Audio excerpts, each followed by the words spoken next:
Ah, ça va? Vous allez bien? Bonjour, vous allez bien? Hein? Ah ben nous aussi, par la grâce de Dieu. Merci toujours chaque fois de regarder nos émissions sur le globe. Aujourd'hui, nous allons, dans cette édition de Face Caméra, vous parler des assises de Mbankomo.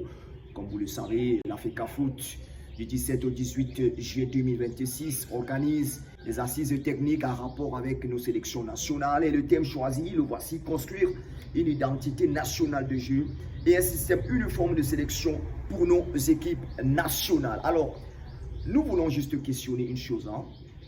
Est-ce que déjà d'entrée de jeu, ces assises ne sont pas les bienvenues? C'est bien. Vraiment, unanimement, c'est bien. Au regard de toutes les éliminations en cascade que nous vivons ces derniers temps. On n'a pas besoin de lister. Vraiment, nos sélections aujourd'hui souffrent d'un problème de performance. On n'arrive plus, au regard seulement de la dernière Coupe d'Afrique des Nations que nous avons disputée, la CAN Maroc 2025, où nous avons atteint l'étape des quarts de finale. Pour une sélection comme le Cameroun, senior, qui a 8 participations à la Coupe du Monde, qui a plus d'une vingtaine de participations à la CAN, on doit plus se féliciter aujourd'hui d'une étape des quarts de finale. Voilà pourquoi, la dernière fois au COMEX, Eto'o a demandé que les joueurs fassent mieux, mieux que ce qu'ils ont déjà produit jusqu'ici. Alors, cela nous permet d'entrer dans le vif du sujet. Construire une identité de jeu. Arrêtons-nous d'abord là. Une identité nationale. J'aime bien l'adjectif national. Ça veut dire, ça va concerner toutes les catégories dans tout le territoire national. Hein? Une identité nationale de jeu. Ça veut dire, c'est ça non? National. National de jeu.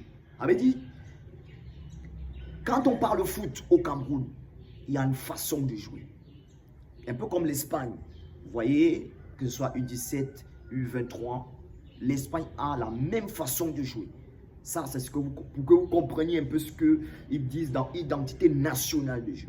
Maintenant, lorsqu'ils disent un système uniforme de sélection pour nos équipes nationales, j'imagine, c'est un peu le cas comme cette fois foot, l'académie à peine créée il y a 2 ans et demi, qui nous a produit lors du tournoi des meilleures académies de football, 4 meilleurs joueurs, notamment le jeune Makokote et bien sûr Ongué, pour une académie sortie 6e sur le plan national et 2e sur le plan de la région du centre. C'est à féliciter. J'imagine donc que c'est ce genre de détection et de sélection dont il y aura certainement à se mettre sous la dent. Mais une fois qu'on aura sélectionné, là je pose moi la problématique, une fois qu'on aura fini de sélectionner, une fois qu'on aura réfléchi sur les systèmes de jeu, comment est-ce qu'on fait pour implémenter?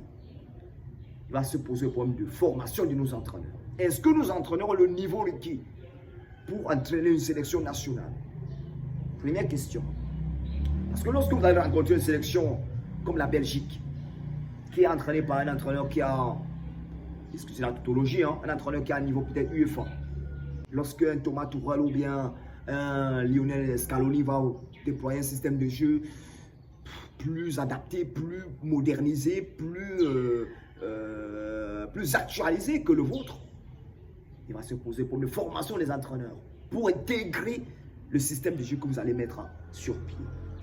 Deuxième élément, lorsque les entraîneurs seront maintenant, on imagine qu'ils auront le niveau, ils seront maintenant recrutés, les joueurs, est-ce que nos joueurs, le problème de jeunesse de nos joueurs, est-ce que nos joueurs reflètent l'âge réel?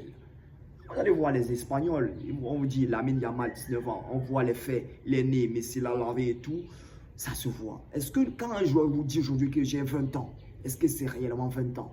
Il va se poser le problème de l'âge, de la jeunesse de nos joueurs. Parce que vous ne pouvez pas commencer en disant que vous êtes moins de U17, alors que vous avez 25 ans. Quand vous allez atteindre la sélection nationale, vous n'allez plus répondre, vos muscles vont lâcher, les blessures et tout. Nous saluons l'initiative de l'Africa Foot, mais, les entraîneurs, les joueurs doivent véritablement être unanimes, hein, pour que nous puissions avoir ce que nous avons mis sur pied. Ça, c'est bien. Vraiment, Dieu merci qu'aujourd'hui on a compris que le problème, ce n'est pas Eto'o, l'individu Eto'o, c'est le système de jeu qu'il va falloir mettre sur pied parce que nous en souffrons déjà trop d'élimination, trop d'échecs. Regardez une première Coupe du Monde sans le Cameroun. C'est décevant, franchement. Donc, c'est ce que nous, on peut dire.